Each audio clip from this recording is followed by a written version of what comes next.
هراي بسم آب وولد ومنفس قدوس هالو أملاك آمين. يتبارك الجاير أملاك إسرائيل لذات سهنس كذات ساعات سبوه ولي وتو فكوت نوت العالم جابير أملاك أبوتاتنا نسعز يصحنا كبرن مسجانا نعيقنا سمود ما نزل العالم كبرن مسجانا يكون ميتاچن ቅድስት ድንግል ማርያም በአማላጅነት አክባ በቃል ኪዳና ከብኪባ ዘጻሐትና አሁን ክብር ምስጋናን ይሁንና ሪያን ቅዱሳን እግዚአብሔር አምላክ እግዚአብሔር በዘኽበረ መጠን ክብር ምስጋናን ይሁንንም መጥምቀ መለኮት ቅዱስ ዮሐንስ ምን ያብዮ እንትውልድ አንስት ስለዚህ ካብ ትውልድ እንስቲ ወይ ድማ አንስት ካብ ዘወለዶም ዮሐንስ ያዓቢ የለን ከም ዘወለ እግዚአብሔር በረከቱን ረድኤቱን አብይ ጻድቅ መጥምቀ መለኮት ቅዱስ ዮሐንስ መስኩላትና ህዝበ ክርስቲያን ይሁን ናይ አባ መጣ አባ ሊባኖስ በረከት ረድኤት ናያውን አንበስ በረከት ረድኤት መስኩላትና ህዝበ ክርስቲያን ይሁን እመቤታችን ቅድስት ድንግል ማርያም ናብ ቤተ መቅደስ ከም ዝመጸድማ ነገዛና ትምጻ ናይ ክርስቶስ ቤተሰብ አፍቀርቲ ቅድስት ድንግል ማርያም አዴና አመሰረት ነቢያት ሐዋርያት ታነጽኩም ደጋ አደም ቅዱሳን አይንተ እግዚአብሔር አቦታቴ ካህናት ወላይካነ ምስጢር ሐዋርያት ዲያቆናት በአርባዓ በሰማንያ ውድድነት እግዚአብሔር አምላክ ተቀበልኩም ተስፋ መንግስተ ሰማያት ጽበዩ በመልእኩም ህዝበ ክርስቲያን ክርስቶስ ተንሥአ እሙታን ታርሲዕኩም መቆኸት ትንሣኤ ምዃኑ ክርስቶስ ተንሥአ እሙታን አብይ ኃይለ ስልጣን አሰሮ ለሰይጣን አጋዘ ለአዳም ሰላም እምይእዜሰ ኮነ ፈሳን ሰላም ዘለው ምሸት ይግበረልና ሰላም እግዚአብሔር አምላክ መስኩላትኩም ይሁን ደሓንደር ፊትኩም ሰብ አሜሪካ ደሓንደር ዒልኩም ሰብ ኤውሮጳ ከም ዝናትና ዓረብ ሃገር ዘለኹም ድማ ደሓንደም ሲኹም አሜን ልዑል ባህሪ እግዚአብሔር አምላክና እግዚአብሔር ይመስገን ኢልና ከነመስግነው ስለዝፈቀደልና ክብሪ ምስጋና አምልኮ ውዳሴ ንዘላለም ንዕይኹን ነው እንኳዕ ድማ ናብ ክቡር በዓል ዕርገቱ እግዚአብሔር በሰላም አብሳህና ጽባ ዕርገት ይሐቀይ እዚ ቀመር ማለት ይመር ዕርገቱ ተቀንዳ ሓሊፊ ዕርገቱ በቀዳማይ ሓሊፊ ግን እንታይ ዝበሃል ተዛሓለፈት እንተ ዕርገት ወሉ ወይሎምና ማለት እንጂ ድማ ቀመረ ዕርገት በቀመር ወይ ድማ በካልኩሌሽን ዝመጸ ማለት ብዙኾነ ቦታትና ስለዘጽንሑልና እግዚአብሔር ይመስገን قال نزارب يلن نغزي نغدفو نخل ስለዚህ እንኳን በዓለ ዕርገቱ በሰላም አብጽሕና እግዚአብሔር ቤታ ሰራዊት ክብርን ምስጋናን ንዕይ ይሁን ነው ሎማ አንተ ድማ ንመሃሮ ካብ ወንጌል ናይ ዕርገት ትምህርቲ ቅድመ ዕርገት ዝተዛረበ ጎይታናን አምላኽናን መድሓናን ኢየሱስ ክርስቶስ ኣብ ወንጌል ሉቃስ ምዕራፍ 24 ቁጥር 40 8 ዘሎ ከምዚ ልዛረብ ማለት መጀመሪያ خزارب كله خمس يوم مالي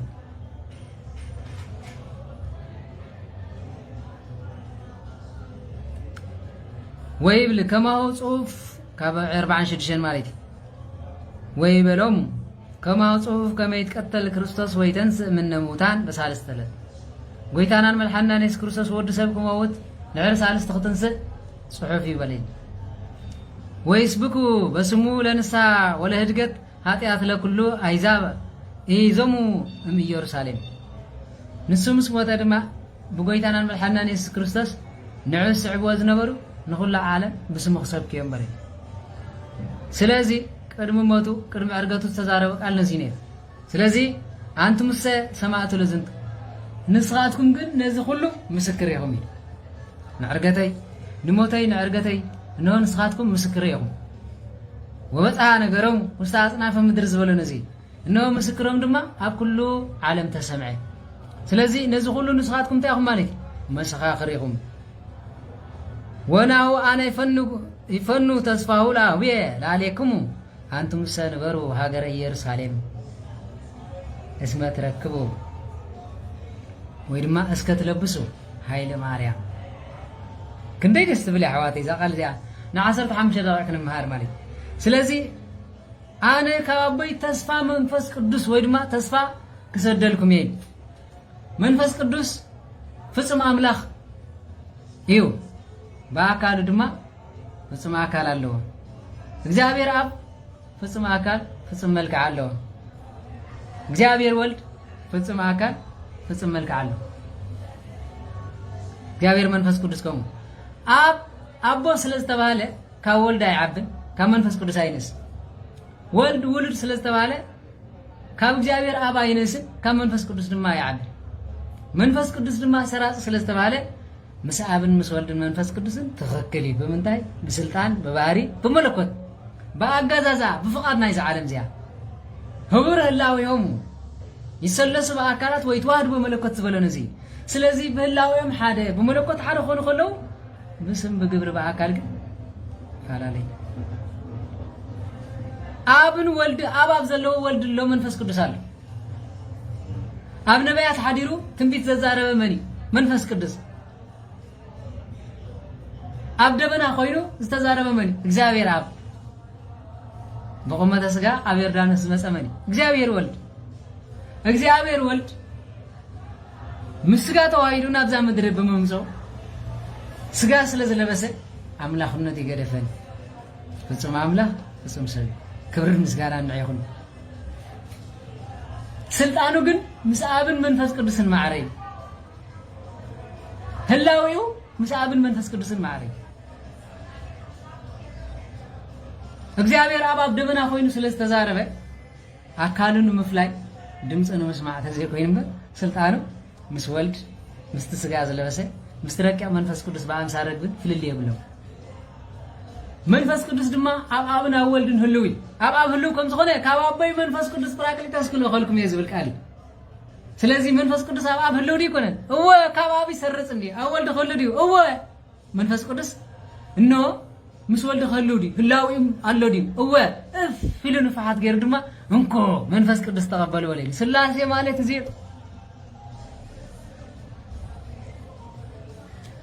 መንፈስ ቅዱስ በፍጹም አካሉ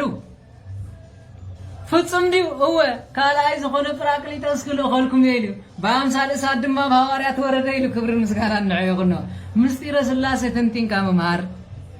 አገዳስነት አለው እነሆ መንፈስ ቅዱስ በፍጹም አካሉ አምላክ ከም ዝኾነ በዚህ ፈለጥና አብ ከም ዘሎ ድማ ከምዚ በለለ ካብ አባይ መንፈስ ቅዱስ ክሎ ኸልኩም ይበለለ አወልድ ከም ዘሎ ድማ በዚህ ፈለጥና ይሉ እፍሉ ደቅ መዛምርቱ ብንፋት አሕደረለም መንፈስ ቅዱስ በፍጹም አካሉ አምላክ ከም ዝኾነ ድማ ብድሮ በነቢያት ሐዲሩ ትንቢት ዘዛረበ ንሲ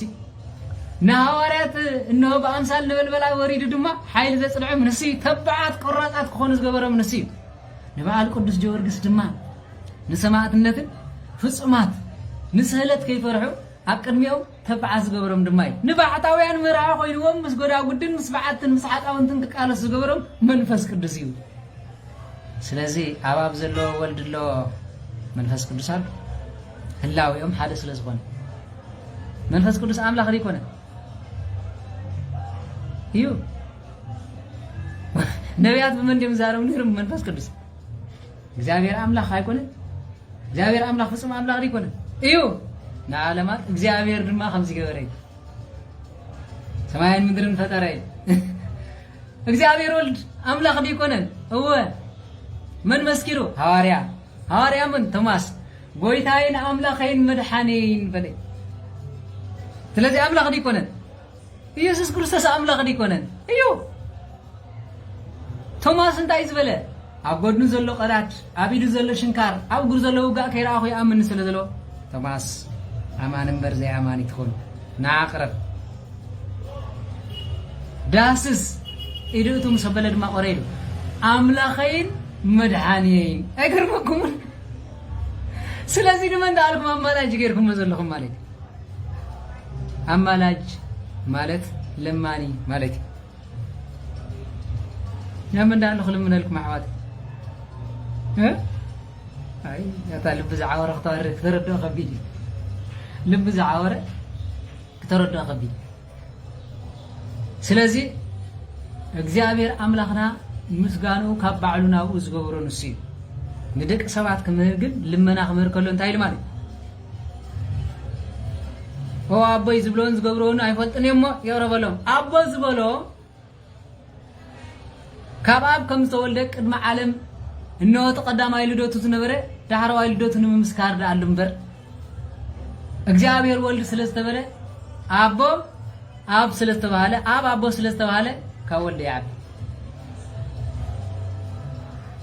هو أبو يزبلون زقبرون يفلتون سلسة بهالة نعانا نتمرتي دك سبات إنه نصبح رأي خلنا مسكال تسقل أملاخ زبلون زقبرون يفلتون إلا خم قدس استيفانوس كم أملاخنا نمسكار دامبر ويتانا ملحنا نيس كرسس فتسم أملاخ مخانو أمسكال كله أمسكيرو تري أبي ما نزنا برا شفتان تايز بلو أو قويتاي أب تمس منقص غازة كرنين أملاخ يكونه تمس منقص تزلة تمني مالي أما لا يجخون خد هاي كونني إكزابير سلزخونه أبتا تمس منقص غازة كرني لو ناي تمس منقص تاي سلزذكر كالو مع أنت بجنة مسايا الله خير أما سكال كوينو أب جنة هلوي إنه هلاوينا إكزابير أملاخ ما نمك بس حزق لا يكونه نزيهم سبعة سجلن حواريات تدنيقهم أبيت اليوم تزاربوا ملائكة دم خمسيلو صفوه كنا فيهم سبوا لأملاكم أبيت اليوم مسكروا مالي أبحق فوديهم سرعي ودما نجابيرا مسكنوا وان كايرو استسماي ورأيوا لجابيرو استمروا أما ترى ملائكتي نو جابير أملاخنا سماي وري كم نمدرس ورد بسيلو بملا وردي فقوم تسقاس لزخوني مس ورد خمس كنو خلوا لما من العلم من قرار سلت نغرت رأي لما جابير أوم برت قميترو سبحات لجابير بسمايات وسلام بمدرس مرات لسب جابير أملاخ أوم برو خيرو مسكانا نعيقنو أم مدرس مسجد ما سلام جبريم زبولن بر جابير أبن ولدن منفس قدسن سلت خونه كم كاثوليك فلا اليوم أبنا تسرح ولدنا تسرح منفس قدسنا تسرح ويدما سجانا يبين سرح الله منفس قدسنا يبين سرح الله يبلون أيبلون ملائكة زمسكروا وقت مسكر نهر زي كيركا حتى سلاسي زمسروا وهاي ما نتايك نبرني خد قال يا هذا حديث يسقر مستير ملكوت تماهير نايركم تزاروا سبات نسمعكم يناموا كمي كم تقولوا ولا قرم يزبلين مستير سلاسي تماهيركم يوم تمر سنبت تماهيركم يوم مار دورنا ما يعيش نسمنا هو أنك أتكاتو عند سمعوا ويرتاحون كيوم كل جزيرة يوم ما ندري أيام ما ندري أبو رمي معرف شو من تخمزي له انتاي رمي زو سلال لنا من ملاد زبل انتاي مالك ملما أملاخ لمينو سمعنا ينفلت تلما نمبر قدس داويت انتاي زبله هو እግዚአብሔር ንስኻን መስዋዕቲ ንዝሕረድ መስዋዕቲ ኣይትደልየን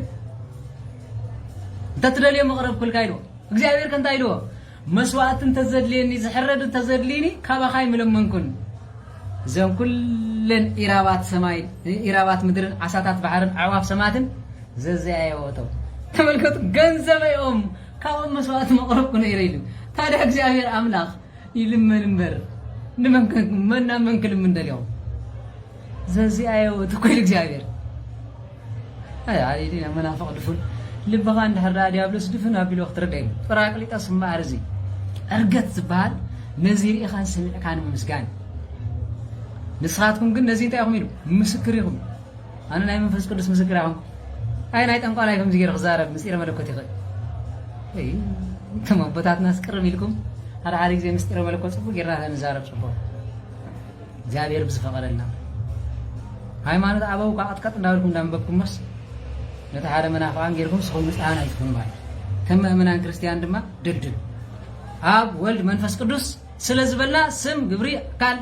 دا تفليم بر حد እግዚአብሔር ይላናም በስመ አብ ወልድ መንፈስ ቅዱስ አሐዱ አምላክ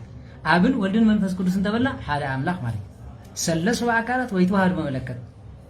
አካል ተባለ እንታይ ናይ አብ አካል እንታይ ስጋ ምስ መለኮት ናይ ወልድ አካል እንታይ እኖ ብደመና ብዝሪኦም በር ረቂቅ ወይ ብለ ናይ መንፈስ ቅዱስ አካል እንታይ በአምሳል ርግቢ በአምሳል እሳት ዳምበር كتبصحن كدس سنة يتغل جن ودسن بزي ترى بس تقل لي انت زي كوينو كاب كله نفاس يركق كاب نفاس سات يركقي كاب سات ملائكة يركو كاب ملائكة نفسنا تركق كاب نفسنا سلاسي يركوي مايكروسكوب كمان أي بس حمل مالي مايكروسكوب زراعي بملائكة قالوا يلا نسلاسي ده بمتاكن بس حمل خير يوم حالن تايل مالتي ناي سلاسي እግዚአብሔር አምላክ ሲ ኖ ጎይታና መልሐና ኢየሱስ ክርስቶስ አብ የማን አቦ ተቀሚጥ ወይሉ ቦ ተቀሚጥ ይለው መስንካ የማን አቦ ተቀሚጥ ሆለ ዳሞ አው ኸይኒ ማን ደልና እንዲዝብል ዘሎ እንታይ ዳ ተብሪሎ ዝወደይና አስኪሎም እግዚአብሔር በየን የማን በየን ጸጋም እስከ ነገርኒ እግዚአብሔር የማንን ጸጋም ተፈልጦ ነው ንወድ ሰብ የማን ጸጋም ዘለው እንበር እግዚአብሔር የብሉን ዓለምን ይትመልእ ብንተ ይደው ቆይባ እግዚአብሔር አምላክ ሰፊ ረቂቅ ማንም ሰብ ኖ እመቱን ደረቱን ክፈልጦ ዘይከይ بسبب زفلتن مزراب قد نسلاسي كبارباروس انتحت مسرتهم كاب صراحة عريام للعائلة أموتهم صراحة عريام توالي نصار ملايك نو قدسان أبوتاتنا بنصار زبصحو صراحة عريام سلزغون ينبر كابن لعلي أموتهم نعم جابر عملا بيت مقدس تخن سرح زملو نبيات ليرهم تايلهم آي بيت مقدس سرر ليت سمايني منبري ومدر نمكايد اقري زغرنا نعايز انتايز مسل بيت كسرح لي ابيك تشبطني بيك تحزني سماي ومبري مدر دما مرقص اغري بعد دما እግዚአብሔር አምላክ በቅዱስ ዳዊት ገይሮ خزارو ካለው ዛቲ ትምራፍ العالم زي هادرس ማሪኩዋ እዚያ محدريته نزل عالم مريطያሞ አባኸ حدሬ ነተዛሐሪያ ድማ ምን ያማሪት ቅድስት ድንግል ማርያም ምድሪ ዘይ ጸረተው ዘይ ወሰነተው ኖ ባል15 ዓመት ብላቴና እግዚአብሔር ወሰነት ዘገርም ነገር ይኩ ንቅድስት ድንግል ማርያም ክገልጽ ዝኽእል ምስጢር አይናይ አይ አፍ አይ ልሳን አይናይ አፍ አይናይ ልሳን ክውድሰን ኖ ነዚ ነገር ዚ ገልጽ አይኸሊ ቅዱሳን ተጨንቆም ሓሊፎም ኸይደም እቲ ዝፈትዋ ዝነበረ እነሆ ጽዋዕ ካብ ቅዱስ ዑራኤል ዝሃበቶ አባ ሕርያቆስ እኳ ጎስአ ልቤ ቃለ ሰናየ ጎስአ ልቤ ቃለ ሰናየ አነ የድ ውዳሴሃ ቅዳሴሃ ለማርያም ይሉ ኸጅምር ከሎ ልበይ ሰናይ ነገር አፈልፈለ መንፈስ ቅዱስ መሪዎ ማለት ሰናይ ነገር አፈልፈለ ንቅድስት ድንግል ማርያም ከወደሳ ከለኹ ግን ብብዝሕ ዘይኮነስ ባውሕዶ ብገፊሕ ዘይኮነስ አጽቢቤ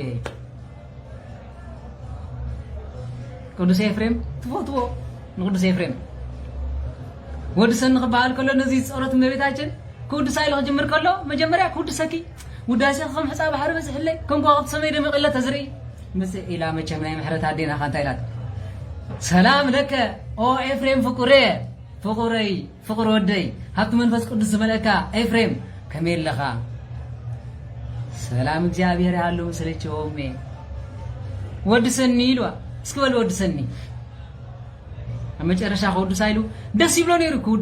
كود سايل أما جرشا جن قالتا في ومارك نقص رأي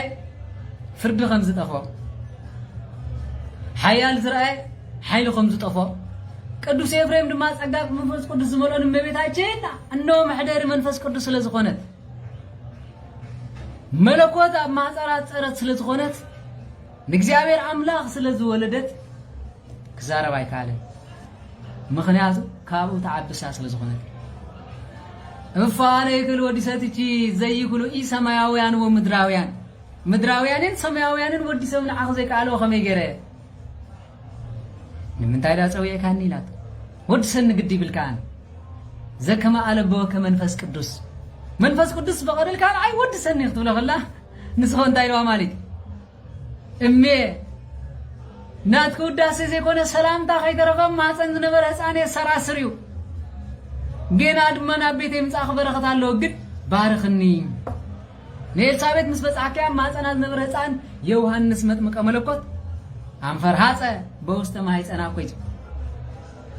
أما أنا زلت أن تسراسريل. سلزينات كسلام تابس أما أنا زلت أن يسراسر ما ودسني.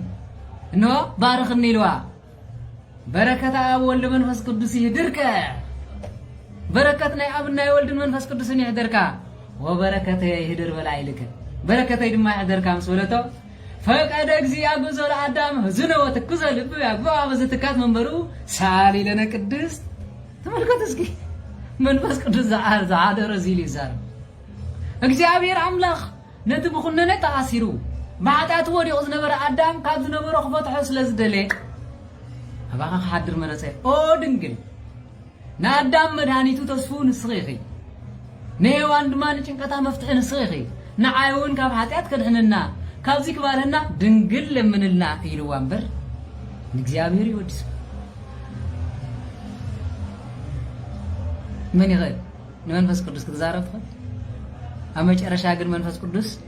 ጸጋ ብልዕሊ ጸጋ ስለ ዝበጽሖም መጨረሻ ወዲስ ምስ ወደ በቃ እዚያ ዓቕሚ እመቤቴ ኢሉ ኸይድ ከሎ እንታይ ተመልከቱ እንታይ ነው አለ እግዚኦ አንስ መዋግደ ጸጋ ከኻይል ማለት እግዚአብሔር ጸጋ መንፈስ ቅዱስ ፈጽሕኒ ሰብ ክርደን ስለዚህ ቃለስ ጸጋኻ ቀንሰለይ ቅዱስ ኤፍሬም ኢትዮጵያዊ እንደምን ሶሪያ ይዝ ካቤዝ መጽ ሶሪያ ማለት ኢትዮጵያዊ መሆን ይፈልጥ ያው ኤርትራው ይገርመኩ ስለዚህ ነው ስለዝኾነ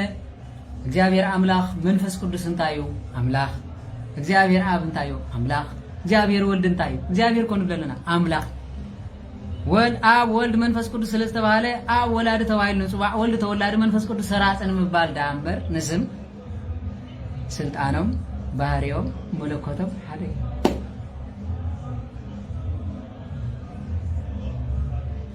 ስለዚህ ዝፈለም ይብል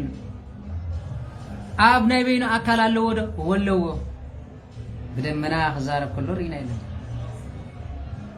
በነጎድጓድ በድምጽ خزارብ كله ሰሚዕና ይልና ለባዓል ሙሴ መንፈስ ቅዱስ خزارብ كله ብልጥ አብን ወልድን መንፈስ ቅዱስን አብ ሓደ ሰብ ህልው ዲዮም ወ አብን ወልድን መንፈስ ቅዱስን አብ ይሕድር ዲዮም ወ አባኹም ከ ወንተ ኮይን መልስኩም ወበል ወ በኸመይ ንፈልጥ ለሃደ ሰብ ልብ ለው استنفاس አለው ቃል አለው ልብ ንሁሉ መርሚሩን ሐሲቡን ይወጽ استنفاس ፊል استنفاس ቃል ድማ استنفاس ተጽይሩና በይኸይ ማለት ምድገ ይወጽ እግዚአብሔር አብ ልቢ እግዚአብሔር መንፈስ ቅዱስ በስትንፋስ እግዚአብሔር ወልድ ድማ በቃል ንፈልጠይ ቃል ስጋ ሆነ ሐቅን ጸጋን መሊ ድማ አባና ሐደረ አባና አስተባለ አባይና ባሁም ለኃጢአተኛ ዘይኮነስ አፍታ መርገመ ስጋ መርገመ ነፍስ ዘይብላ እመቤታችን ቅድስት ድንግል በመሕዳሩ አባና በለ ንሳ ሰብ ባልቻ ተወርሒ ክንሳ ኃጢአት አዳም ዘይሐለፋ ንጽህት ብርለ ናይ እግዚአብሔር መሕደሪት ስለዝኾነ ስለዚህ እግዚአብሔር አምላክ ወሰን ደንበርን ይብሉ ተማቦሽ እንታይ ደሞ ጸጋምን የማንና እግዚአብሔር ክትፈልጥ ደለሊኻ እወ እግዚአብሔር እሳት ወእሳት እሳት ዘይቀርበው ወረቅ ቀርቦ ዘይክል እሙናዓስ ዘወደ ዛ ሽማዓን ጻቢለም በያና ጸጋማ በያና ምብራቃ በያና ምዕራብ አይል ዓለም በመላ ሕፍንትና እግዚአብሔር አይትመለንያ ስለዚህ ሲ እግዚአብሔር ጫፉ በየን ፈሪጥ ከያኻ በየማኑ ተቀመጠ ትብል የማኑ እግዚአብሔር አምላክ እግዚአብሔር ወልድ በየማኑ ተቀመጠ ማለት ንስኻናተ የማኒ ኻንተ ይለካሲ ኖ ኃይሌን ብርታዕን ማለት ይንበር እግዚአብሔር ወልድ ድማ የማኑ ተባሃለ ወዱ ተባሃለ ነው ጽዋዕ እንበር ስልጣን ወንበሩ ማለት ኃይሉ ማለት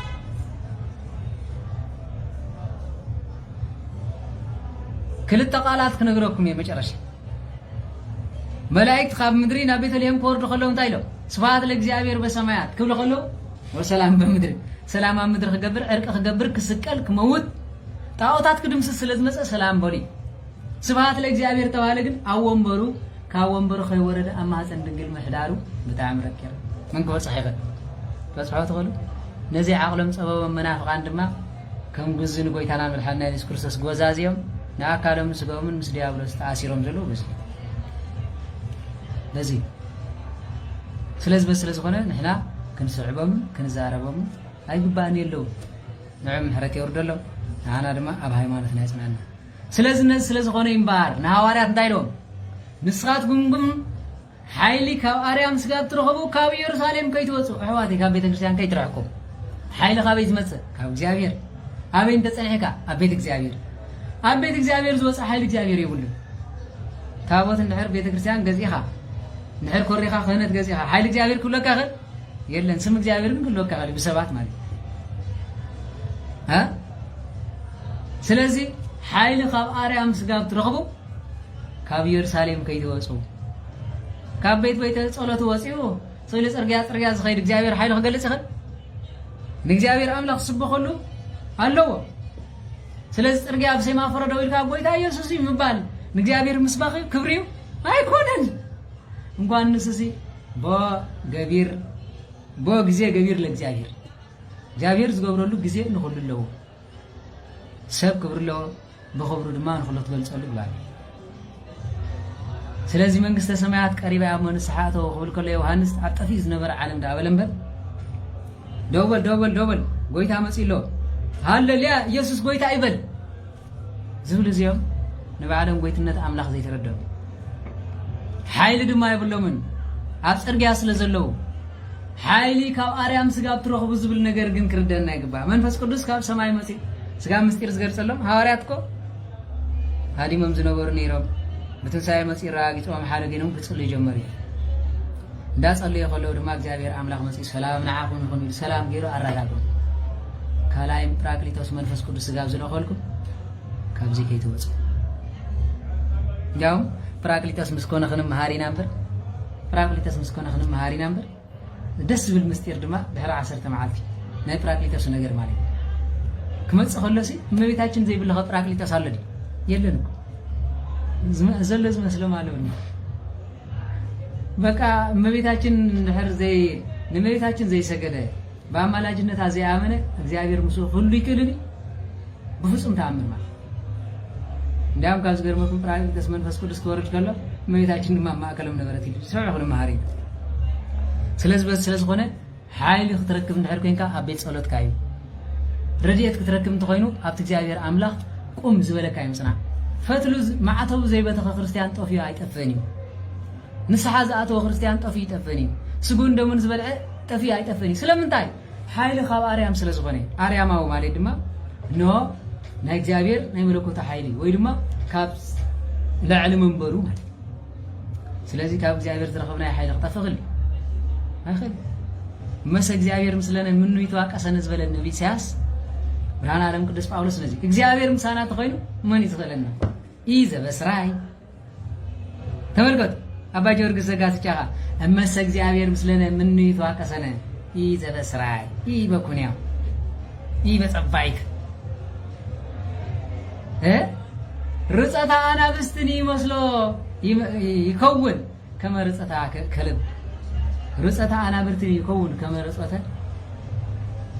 ድሙ ናይ ድሙ ሓይል እግዚአብሔር ምሳና እንተኮይኑ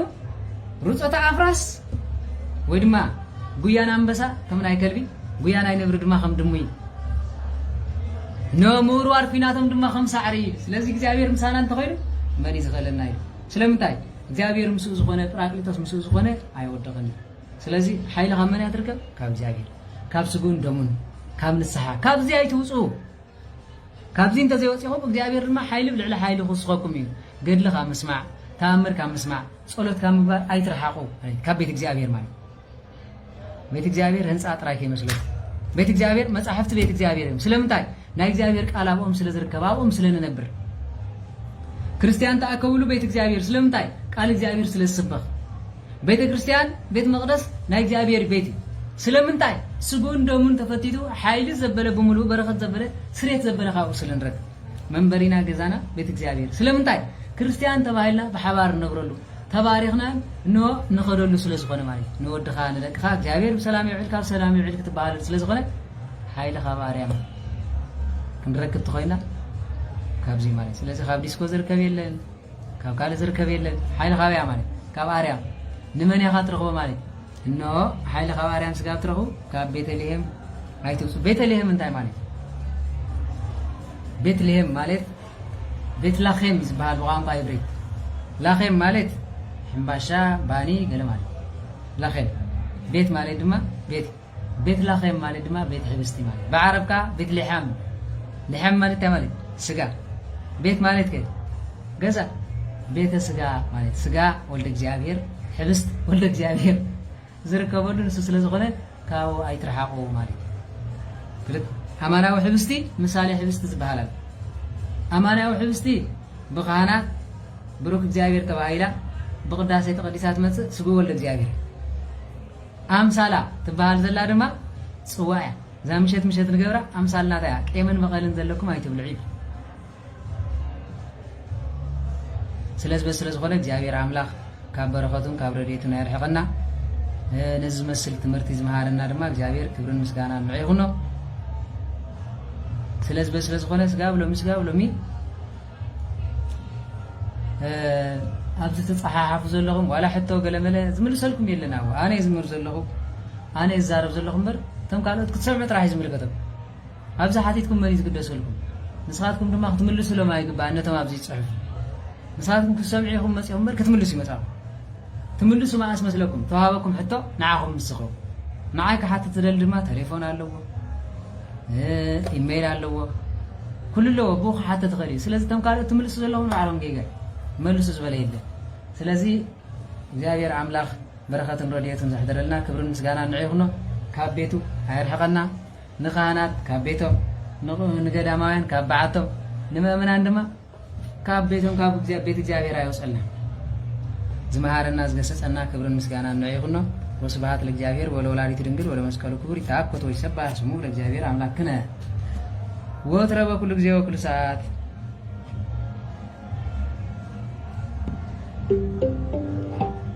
ስለዚህ ተሪፍና ዘሎ እንታይ ማለት እዩ